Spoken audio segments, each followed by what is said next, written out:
So this is your mentor Vinay Pandey. So अब तक हमने कंपनी अकाउंट में पढ़ा था इश्यूज ऑफ शेयर्स के बारे में। हम शेयर्स को कैसे इशू करते हैं। हमने वहां आपको 8 रूल्स, 8 हमने जर्नल एंट्रीज बताई थी। और मैंने बताया था कि वो 8 जर्नल एंट्रीज आपकी बेस हैं। और 8 जर्नल एंट्रीज के बेस पर ही हम सारी कंपनी के सभी क्वेश्चंस को सॉल्व करेंगे और इजीली उसे हम जान सकते हैं। तो हम आगे अपने टॉपिक को बढ़ाते हैं। हमारा टॉपिक था इश्यूज ऑफ शेयर। अब हम जानते हैं इशू को किस किस पॉइंट पर हम इशू करते हैं, किस किस बेस पर इशू किया जाता है शेयर्स को। सबसे पहले मैंने बताया था इश्यूज ऑफ शेयर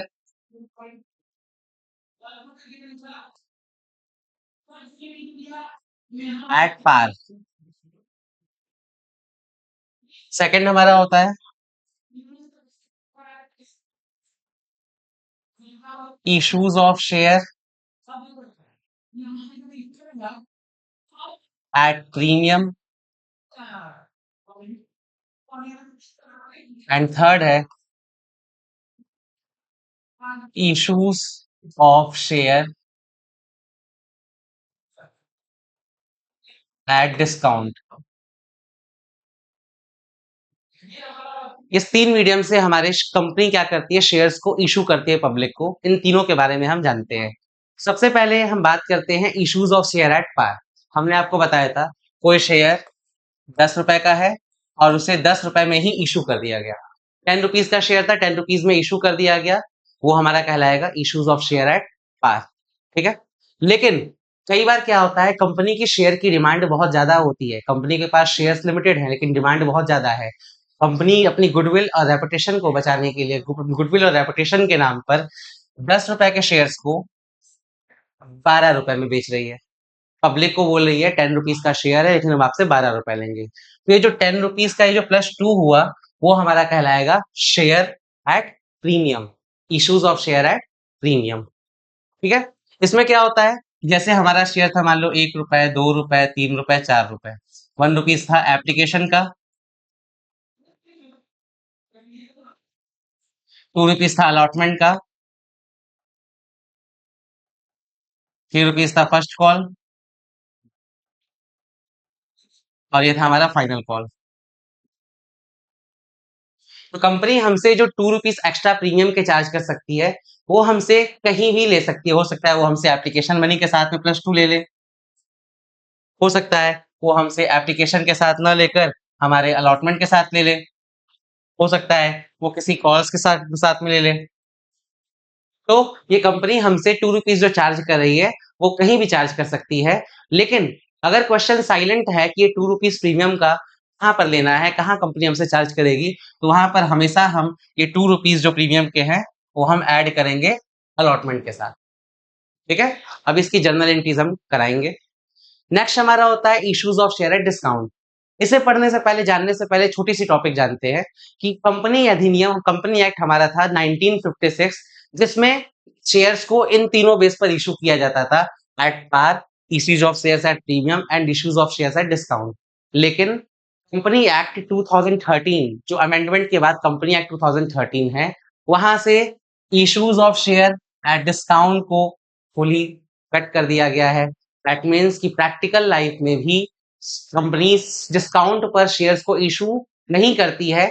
कुछ केसेस में करती है जिसके बारे में हम अलग से पढ़ेंगे, लेकिन कंपनी क्या करती है, डिस्काउंट पर शेयर्स को इशू नहीं करती है। बेसिकली होता क्या था, 10 रुपीज की शेयर्स को 8 रुपए में बेच रही है, कम पैसे में था shares of issue of share at discount. लेकिन कंपनी एक्ट 2013 में अब issues of share at discount का प्रोविजन नहीं है, इसकी हम एंट्री नहीं करते हैं। कुछ केसेस में जहां है हम उसके बारे में सीखेंगे। तो इससे लास्ट क्लास में हमने आपको बताया था शेयर्स के रिलेटेड जो भी जर्नल एंट्रीज बताई थी, उन्हीं को अब आगे बढ़ाते हैं। वहां हमने बताया था कि वो हमारे लिए कंपनी की अकाउंटिंग के लिए बेस है। और वो जर्नल एंट्रीज जो थी, वो सभी एंट्री थी हमारी issues of share at par की एंट्री। दैट मीन्स कि हमने एप्लीकेशन मनी 1 रुपए पे कर दिया। पहले क्या किया, एप्लीकेशन मनी रिसीव हुआ, उसके बाद उसे ट्रांसफर कर दिया शेयर कैपिटल में। देन शेयर अलॉटमेंट को ड्यू किया, एप्लीकेशन मनी रिसीव हुआ। इसी तरह फर्स्ट कॉल ड्यू किया, एप्लीकेशन का शेयर, फर्स्ट कॉल का मनी रिसीव हुआ। इसी तरह सेकंड एंड फाइनल कॉल का। तो ये जो एंट्री बताई थी, वो था 10 रुपीज का शेयर था, 10 रुपीज हमारा पूरा फुली रिसीव हो गया, वो था हमारा issues of share at par. लेकिन अब हम जानते हैं journal entries issues of share at discount की। तो चलिए देखते हैं।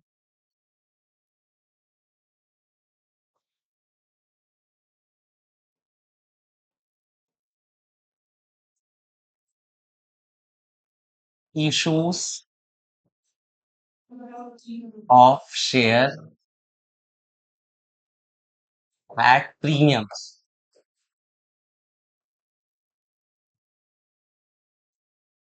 तो जैसा मैंने पहले आपको बताया कि मान लो 10 रुपीज का शेयर था, कंपनी ने हमसे कहा कि इसे हम आपको पब्लिक को 12 रुपीज में बेचेंगे।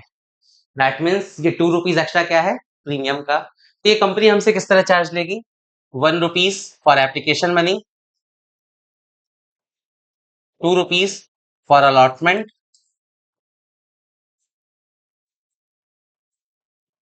3 rupees for first call and 4 rupees for final call. और हमने बोला कि अलॉटमेंट जो 2 रुपीज एक्स्ट्रा लिया जा रहा है अलॉटमेंट मनी, ये 2 रुपीज अलॉटमेंट के साथ प्रीमियम के मनी को लिया जा रहा है। अब इसकी जर्नल एंट्री क्या करेंगे, सब कुछ सेम होगा। सबसे पहले क्या होगा, कंपनी सब शेयर्स इशू करेगी पब्लिक के लिए। सबसे पहले पब्लिक क्या करेगी, एप्लीकेशन मनी ट्रांसफर करेगी हमारे बैंक में, एप्लीकेशन मनी रिसीव होगा। तो उसके एंट्री हम क्या करते हैं, bank account debit to share application account. Bank account debit to share application account. 1 rupees application का था, मान लेते हैं कंपनी के पास 1 लाख रुपीज 1 लाख शेयर थे 1 रुपए के हिसाब से, तो हमारा हो गया 1 लाख। कंपनी 1 लाख शेयर को इशू कर रही है अगर 1 रुपीज के हिसाब से, तो एप्लीकेशन मनी रिसीव हुआ 1 लाख। देन क्या करते हैं हम, इस एप्लीकेशन मनी को ट्रांसफर करते हैं शेयर कैपिटल में। तो नेक्स्ट एंट्री हमारी होगी,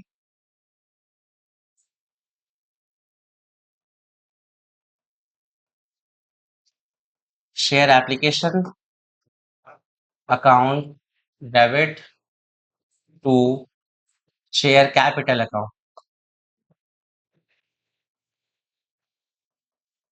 अगेन 1 लाख रुपीज रिसीव हुआ था, इस 1 लाख को ट्रांसफर कर दिया गया शेयर कैपिटल अकाउंट में। ये थी हमारी एप्लीकेशन मनी की। नेक्स्ट हमारी क्या है इनकी, अलॉटमेंट की। अलॉटमेंट के साथ 2 रुपीज प्रीमियम के भी लिया जा रहा है। तो अलॉटमेंट के लिए पब्लिक पहले क्या करती है, पहले कंपनी क्या करती है, पब्लिक को कॉल करेगी, पब्लिक को बताएगी कि आइए आपको अलॉटमेंट मनी पे करना है। कंपनी पब्लिक को अलॉटमेंट मनी पे करने के लिए बोलेगी, जिसमें 2 रुपीज प्रीमियम के भी हैं। सबसे पहले अलॉटमेंट मनी को ड्यू किया जाता है, तो उसकी एंट्री क्या होती है, share allotment account debit to share capital and 2 rupees जो प्रीमियम का है, ये प्रीमियम क्या है, प्रीमियम हमारे लिए कंपनी के लिए एक इनकम है। एंड हमारा रूल क्या होता है नॉमिनल अकाउंट का, all the incomes and profits are credit, so that हम प्रीमियम को लिखते हैं सिक्योरिटी प्रीमियम से, सिक्योरिटी प्रीमियम। हमने कहा दिखाया सिक्योरिटी प्रीमियम, क्रेडिट साइड पर दिखाया। देखिए 2 रुपीज था प्रीमियम का, 1 लाख शेयर थे, ठीक है, और 2 रुपीज था अलॉटमेंट का भी। तो हमारा पहले प्रीमियम का कितना हो गया, 2 लाख रुपीज, 2 रुपीज अलॉटमेंट का, और टोटल अलॉटमेंट मनी हमारा क्या होगा, 2 + 2 4 लाख रुपीज। ये हो गई हमारी शेयर अलॉटमेंट की ड्यू की एंट्री। अभी हमें रिसीव नहीं हुआ है, इस मनी को हमने किया है ड्यू किया है पब्लिक के लिए। हमने क्या किया, शेयर अलॉटमेंट को डेबिट किया, शेयर कैपिटल हमारा क्रेडिट होगा, और साथ साथ सिक्योरिटी प्रीमियम कॉस्ट फर्म के लिए ये इनकम है, कंपनी के लिए इनकम है, तो उसे भी हम क्रेडिट करेंगे। नेक्स्ट क्या होगा, ये जब हम रिसीव करेंगे तो उसकी entry again bank account debit,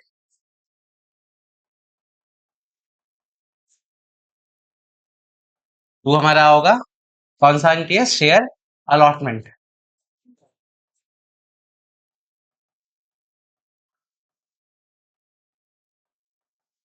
share allotment account.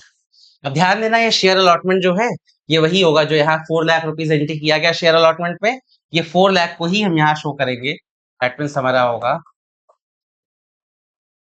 4 lakh. ठीक है। शेयर अलॉटमेंट को सबसे पहले ड्यू किया गया, वहां पर हमने सिक्योरिटी प्रीमियम को दिखाया 2 लाख रुपीज, और जब रिसीव होगा तो रिसीव हमें पूरा 4 लाख रिसीव हो रहा है, तो 4 लाख को हम बैंक अकाउंट में डेबिट करेंगे, और शेयर अलॉटमेंट को, क्योंकि यहाँ शेयर अलॉटमेंट 4 लाख से क्रेडिट डेबिट था, तो यहाँ 4 लाख से ही क्रेडिट करेंगे। नेक्स्ट हमारी एंट्री होगी कॉल की। सारा कुछ हमारा नेक्स्ट सेम एंट्री है, वही जैसे कि share first call account debit to share capital account, 3 रुपए के हिसाब से हुआ 3 लाख,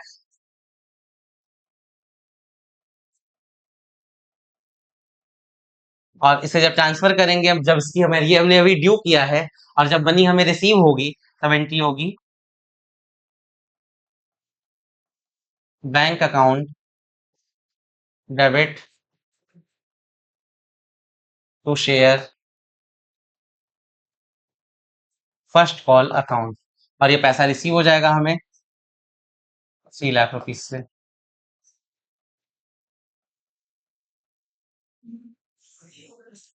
ठीक है। इसी तरह second share second and final call की भी एंट्री होगी, सब कुछ सेम है, बस हमारा हो जाएगा शेयर सेकंड कॉल को पहले हम करेंगे टू शेयर कैपिटल, जब पैसा रिसीव होगा तो bank account debit to share second and final call. इसको एंट्री हम करके देखते हैं, इसका स्क्रीनशॉट ले लीजिए। ओके, सेकंड कॉल था हमारा 4 रुपीज, तो सबसे पहले एंट्री हम क्या करेंगे, share second and final call account debit to share capital account,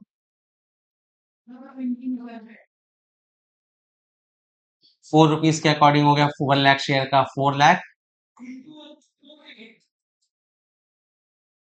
और जब ये पैसा रिसीव होगा bank account debit to share second and final call account, और same balance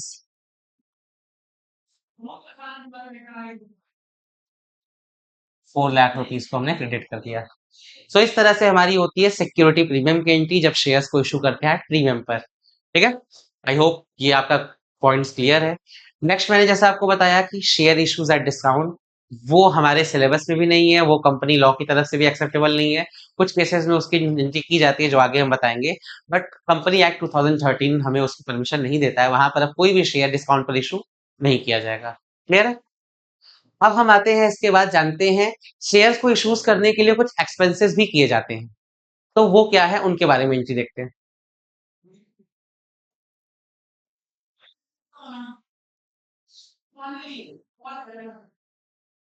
expenses on issues of share. Expenses क्या होते हैं, एक नॉमिनल अकाउंट है, all the expenses and loss are debit. जिस तरह हम सैलरी को डेबिट करते हैं, रेंट को डेबिट करते हैं, वेजेस को डेबिट करते हैं, किसी भी एक्सपेंसेस को डेबिट करते हैं, तो शेयर के इश्यूज करने पर भी जो भी एक्सपेंसेस होगा उन्हें भी हम डेबिट ही करेंगे। तो हमारा एंट्री क्या होगी, share issued expenses account debit to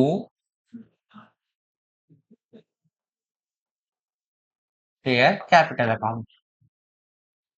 ठीक है, नॉर्मल एंट्री जिस तरह से किसी भी एक्सपेंसेस को हम शो करते हैं उसी तरह शेयर इश्यूज एक्सपेंसेस को भी हम डेबिट करेंगे यहाँ पर। अब हम जानते हैं कंपनी शेयर इशू करती है, तो कंपनी किसे किसे शेयर इशू करती है। अब तक हमने पढ़ा था कि कैपिटल को गेन करने के लिए कंपनी पब्लिक को शेयर इशू की है, लेकिन कंपनी पब्लिक के अलावा प्रमोटर्स को भी शेयर इशू करती है, कंपनी उसके अलावा अंडरराइटर्स को भी शेयर इशू करती है, कंपनी वेंडर्स को भी शेयर इशू करती है। इन सभी के बारे में हम थोड़ा डिटेल में जानते हैं, तो आइए स्टार्ट करते हैं आगे।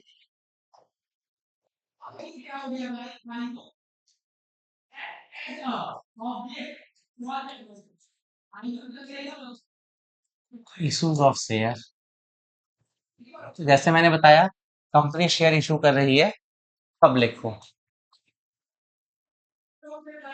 पब्लिक को इशू कर रही है। अभी इसके बारे में पढ़ चुके, पब्लिक को किस तरह इशू करेगी, या तो एट पार करेगी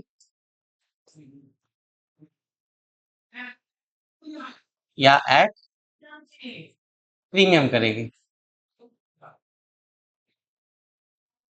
ठीक है, पब्लिक के एट पार और एट प्रीमियम, जिसके बारे में हम डिटेल में सब कुछ जान चुके हैं।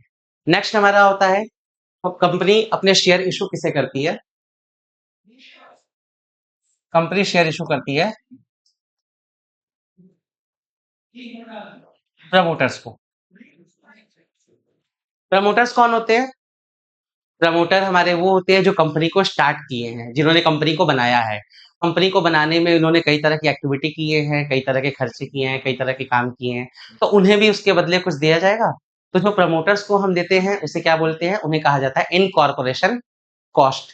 ठीक है, अब सबसे पहला क्या होगा, प्रमोटर वो पर्सन है जिन्होंने कंपनी बनाने में मदद की है, जो कंपनी बनाए हैं, तो उन्हें दिया जाता है इनकॉर्पोरेशन कॉस्ट। तो उस इनकॉर्पोरेशन कॉस्ट को हम एज अ कैश और बैंक न देकर हम एज अ शेयर दे रहे हैं, तो उसकी एंट्री क्या करेंगे, तो सबसे पहले उस इनकॉर्पोरेशन कॉस्ट को हम ड्यू करेंगे।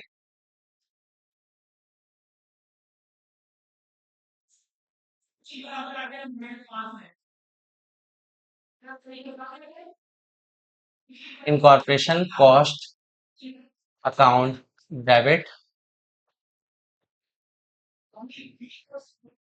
टू प्रमोटर्स, सबसे पहले इसे ड्यू किया गया प्रमोटर्स को, और नेक्स्ट जब ये इनकॉर्पोरेशन कॉस्ट सेटल कर दिया जाएगा उन्हें शेयर के रूप में, तो हो जाएगा हमारा promoters debit to share capital account. सबसे पहले मैंने किया इनकॉर्पोरेशन कॉस्ट पे किया, हमने ड्यू किया प्रमोटर्स को, और बाद में प्रमोटर्स को डेबिट करके शेयर कैपिटल को क्रेडिट कर दिया। ये केस कब हुआ, जब मैंने प्रमोटर्स को चेक, कैश, बैलेंस कुछ एसेट न देकर हमने उन्हें शेयर इशू किया। थर्ड इशू करती है company share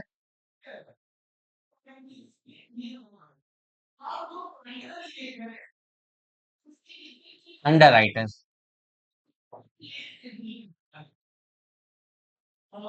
for his commission. Under writer कौन होते हैं, अंडर राइटर वो लोग होते हैं जब कंपनी के शेयर नहीं बिकते हैं तो बोलते हैं कि अरे आप चिंता मत करिए, हम आपके साथ हैं, हम आपके शेयर्स को बिकवाएंगे। वो हमें एक सांत्वना देते हैं कि आपके शेयर्स को हम बिकवा कर रहेंगे, अब मैं हूं ना, इस तरह का। दैट मीन्स कि वो शख्स जो हमारे शेयर्स की गारंटी लेते हैं, हमारे शेयर्स को बिकवाने के लिए गारंटी लेते हैं, जिसके बदले उन्हें हमें कुछ पे करना होगा। कंपनी क्या करती है, कंपनी उन्हें अगर अमाउंट पे कर रही है, चेक से पे कर रही है तो बैंक अकाउंट को हम डेबिट कर रहे हैं, अगर चेक से कर रही है, कैश से दे रहे हैं तो कैश को क्रेडिट वहां किया जा रहा है। लेकिन कंपनी कई बार क्या करती है, उन्हें बदले में शेयर्स इशू कर देती है। तो जो इनकॉर्पोरेशन कॉस्ट की, जो अंडर राइटर्स की जो एक्सपेंसेस कमीशन होते हैं, उन्हें हम कहेंगे अंडर राइटिंग कमीशन। तो हमारी एंट्री होगी इसकी जनरल एंट्री,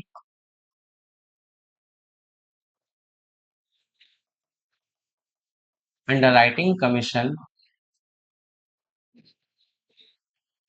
अकाउंट डेबिट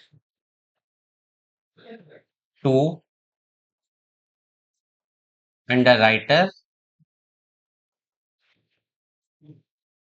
सबसे पहले क्या करेंगे, underwriting commission cause expenses है, डेबिट करके अंडर राइटर को क्रेडिट किया जाएगा, एंड देन इसे जब हम शेयर इशू करेंगे, नेक्स्ट एंट्री होगी underwriter account debit to share capital account. ये था बेसिकली, कंपनी अपने शेयर्स को इशू करती है पब्लिक को इशू करती है एट पार और एट प्रीमियम, प्रमोटर्स को इशू करती है। तो प्रमोटर्स को हमने एंट्री बता दिया कि पहले इनकॉर्पोरेशन कॉस्ट को डेबिट करेंगे, टू प्रमोटर्स को क्रेडिट किया जाएगा, और जब वो शेयर इशू करने के बाद promoters debit to share capital हुआ। और अंडर राइटर को अपने कमीशन के लिए, अंडर राइटर्स हमारे शेयर को बिकवाने में हमारी हेल्प कर रहे हैं, तो उनके लिए अंडर राइटिंग कमीशन एक एक्सपेंसिस उसे डेबिट करेंगे to underwriters, and again उसे ट्रांसफर करेंगे शेयर कैपिटल में, तो underwriter account debit to share capital. Company अब शेयर इशू करती है वेंडर्स को। नेक्स्ट एक और पॉइंट है, कंपनी अपने शेयर्स को इशू कर रही है वेंडर्स को। अब ये वेंडर्स कौन होते हैं? वेंडर वो होते हैं जिससे कंपनी एसेट्स को खरीदती है या किसी बिजनेस को, रनिंग बिजनेस को खरीदती है। कोई ऐसा एसेट्स खरीद रही है या कोई रनिंग बिजनेस खरीद रही है, तो वो हमारे कहलाते हैं वेंडर्स। इसके बारे में एक डिटेल वीडियो बनेगा, पूरा एक टॉपिक है इसके बारे में, हम वहां पर डिटेल इसके बारे में जानेंगे। बेसिकली हमने आज जो जाना है, पढ़ा है, वो हमने जाना है कंपनी अपने शेयर्स को किसे किसे इशू करती है। सबसे पहले मैंने आपको आज बताया कि कंपनी अपने शेयर्स को एज अ प्रीमियम पर इशू करती है। डिस्काउंट के लिए मैंने आपको बताया कि कंपनी लॉ के तहत, कंपनी एक्ट 2013 में अब डिस्काउंट की एंट्रीज नहीं होती है, डिस्काउंट पर शेयर को इशू नहीं किया जाएगा। नेक्स्ट मैंने बताया कि कंपनी शेयर इशू करती है पब्लिक को, देन शेयर इशू करती है प्रमोटर्स को, शेयर इशू करती है अंडर राइटर्स को, और मैंने बताया शेयर इशू करती है वेंडर्स को। लेकिन वेंडर्स के लिए एक डिटेल क्लास में हमें लेना होगा इसके बारे में। तो नेक्स्ट क्लास में हम स्टार्ट करेंगे कि issues of share to vendor. इसे बोल सकते हैं other than cash, consideration other than cash. That means कि हमने कोई एसेट खरीदा है, एसेट के बदले मैंने पैसा पे नहीं किया, हमने उसके बदले उसे शेयर इशू कर दिया। ठीक है, तो उससे रिलेटेड एंट्रीज हम पढ़ेंगे यहाँ पर। So this was all for today and I hope को ये टॉपिक समझ आया होगा। Thank you. अगले क्लास में मिलते हैं।